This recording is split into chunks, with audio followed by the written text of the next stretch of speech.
नमस्कार दोस्तों, मैं आचार्य ध्यान आमीन और यहाँ एक ऐसे डर के ऊपर बात कर रहा हूँ, मृत्यु का डर। ये वीडियो कैसे हम मृत्यु के डर से मुक्त हो जाएं और यहाँ पर मृत्यु का डर किसे होता है उसको समझना है और कैसे हमें मुक्त होना है, कहाँ पर हम मुक्त हो सकते हैं। पूछा है क्या सूक्ष्म शरीर जब निकल जाता है तब मृत्यु का डर खत्म हो जाता है? एक प्रश्न है।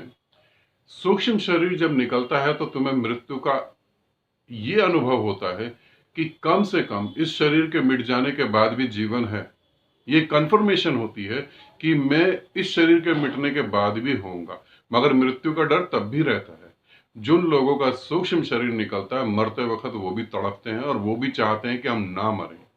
तो सूक्ष्म शरीर सिर्फ एक कंफर्मेशन है कि जीवन इस शरीर के अलावा भी कुछ है। बस वो एक कंफर्मेशन है, डर वहां नहीं खत्म होता, डर बना ही रहता है।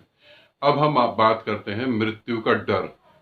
हम लोग सोचते हैं कि जो हम सांस ले रहे हैं इंसान वही मृत्यु से डरते हैं। बिल्कुल, बिल्कुल भी नहीं।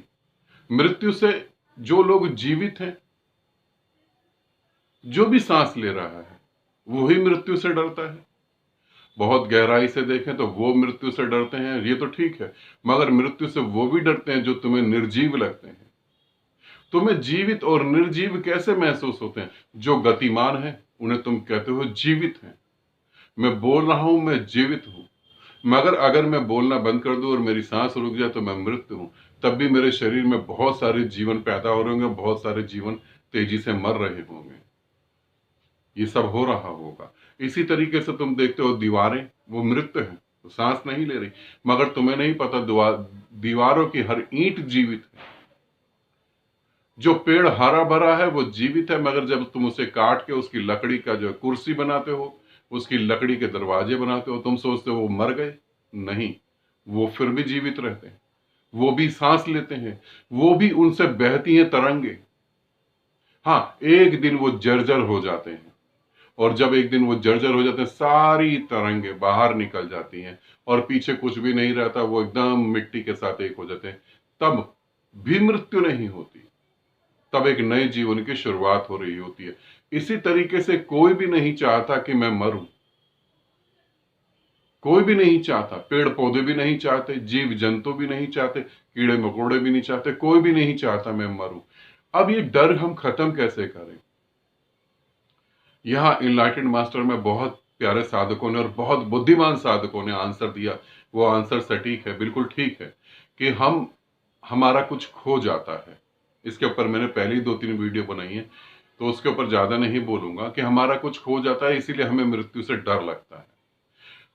हम कुछ और नहीं जानते। जो हमारे पास जीवन है, इस जीवन के अलावा हम कुछ और नहीं जानते, इसीलिए हमें मृत्यु से डर लगता है। अब हम चीजों को समझना चालू करेंगे, मृत्यु का डर खत्म कैसे होगा। मेरी बातें सुनने के बाद हो सकता है आप सहमत हो जाएं और आप कहें कि हम तो इस स्थिति में हैं। मैं उसको भी, आपके भ्रम को भी क्लियर कर दूंगा, उसे भी समझेंगे। मृत्यु का डर जब पूरी तरह से खत्म होता है, कब? जब आप पूरी तरह से शून्य हो जाते हैं, जब आप पूरी तरह से साइलेंट हो जाते हैं, जिसे कहते हैं निर्विचार समाधि, थोड़ा उससे और नीचे निर्भाव समाधि, निर्लक्ष्य समाधि, कोई लक्ष्य नहीं है और समाधि घटित हो रही है। निर्विचार, निर्भाव, निर्लक्ष्य, कोई भी समाधि नहीं और फिर भी समाधि घटित हो रही है। जब इतनी गहरी शून्यता में आप उतरते हैं तब आप देखते हैं कि मृत्यु का डर नहीं है, ऐसा मैं नहीं कह सकता। तब आप ये कहते हैं मृत्यु शब्द तो कहीं अस्तित्व में है ही नहीं, ये तो शब्द ही नहीं है कहीं। मृत्यु यानी क्या? कुछ मिट जाएगा। कहां मिट जाएगा? कहीं भी कुछ नहीं मिट रहा। ऊर्जा गतिमान है और गतिहीन है, दोनों ही चीजें हैं। पदार्थ में ऊर्जा गतिमान भी और गतिहीन भी है, दोनों ही चीजें हो रही हैं। शरीर में ऊर्जा गतिमान है, मेरे शरीर से ऊर्जा बह रही है और मेरे शरीर में ऊर्जा ठहरी हुई है पूरी तरह से।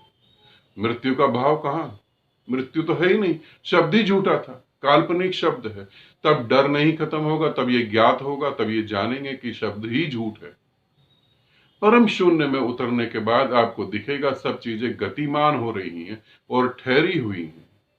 आपको एक ईंट भी मरती हुई दिखाई देगी, और एक ईंट, एक पत्थर, एक पहाड़ का पत्थर भी मरता हुआ दिखाई देगा, और एक पहाड़ का पत्थर अपने को विकसित करता हुआ भी दिखाई देगा। जैसे हिमालय विकसित हो रहा है, धीरे धीरे और बड़ा हो रहा है, सूरज धीरे धीरे मर रहा है, हर चीज आपको दिखाई देगी कि, और ये हर चीज जो मर रही है और जो बड़ी हो रही है वो क्या है, एक परिवर्तन घटित हो रहा है, ऊर्जा इधर से जाके उधर जा रही है, बस ये गति है। तब तुम्हें पता लगेगा ये एक गति है, मगर इस परम शून्य में तुम्हें आना पड़ेगा।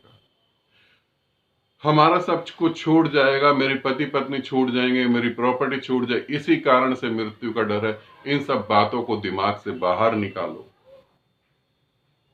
और शून्य में उतरो, और शून्य में उतरोगे तब तुम्हें पता लगेगा मृत्यु है ही नहीं, कहीं कोई मृत्यु नहीं है, और इसी को हम आगे बढ़ाएं। अब तुम कह सकते हो कि हम तो शून्य है, पूरी तरह से हम तो पूरी तरह से शून्य है। शून्य में भी कुछ घटित होने वाला है, खाली शून्य नहीं कह रहा मैं, शून्य में भी ऐसा कुछ घटित होने वाला है जो तुम कभी सोच नहीं सकते, जिसकी तुम्हारी मन कल्पना नहीं कर सकता।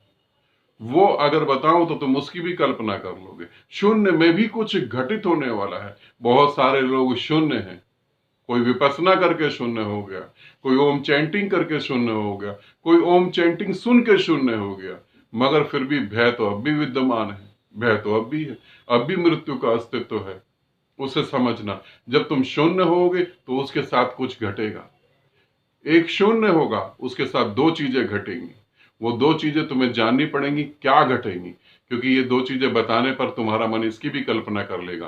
तो एक शून्य घटेगा और दो कुछ और भी घटेंगी उसी के साथ। जैसे मेरे साथ ये हाथ है और मेरे साथ ये भी हाथ है, और मेरे साथ दोनों हाथ जुड़े हुए एक चेस्ट भी है, तीन चीजें हैं मेरे साथ। इसी तरीके से वहां तीन चीजें घटित होती हैं।